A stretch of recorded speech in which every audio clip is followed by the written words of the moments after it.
بەرنامەی لیستی کۆمەڵی ئیسلامی کوردستان ژمارە 104 بۆ هەڵبژاردنی ئەنجومەنی نوێنەرانی عێراق. کۆمەڵی ئیسلامی کوردستان عێراق بەشداریەکات لە هەڵبژاردنەکانی ئەنجومەنی نوێنەرانی عێراق بۆ ساڵی 2018 بە لیستی سربەخۆی ژمارە 104 لە پارێزگاکانی هەولێر و سلێمانی و دهۆک و تێکۆشێت بۆ هێنانەدی ئەم بەرنامەی خوارەوە. تەوەری شەشەم خۆشگوزەرانی. یەک، کارکردن بۆ ئاوەدانکردنەوەی زیاتری ناوچە کوردستانیە جێناکۆکەکان لەگەڵ حکوومەتی فیدراڵ و پارێزگا پەیوەندیدارەکان. دوو، فرەچەشنکردنی سەرچاوەکانی ئابووری عێراق بۆ ئەوەی جگە لە نەوت، کشت و کاڵ و پیشەسازی و بازرگانیش بگرێتەوە. سێ، کارکردن بۆ چاکترکردنی بارودۆخی ئابووری و گوزەرانی کەم دەرامەتان لە ڕێگەی هاوکاری مرۆیی و پەرەپێدانی توانای تۆڕی پاراستنی کۆمەڵایەتی و بنیاتنانی پرۆژەی نیشتەجێکردن بۆ هەژاران.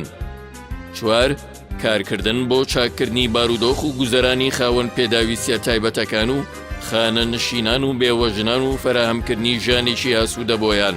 پێنج، هاندانی وەبەرهێنانی نێودەوڵەتی لە بوارەکانی ژێرخانی ئابووری بە تایبەت لە ڕووی کشت و کاڵ و پیشەسازیە خۆماڵیەکان و خزمەت گوزاریە گشتیەکانەوە لەگەڵ پاراستن و چاکترکردنی ژینگەی عێراق.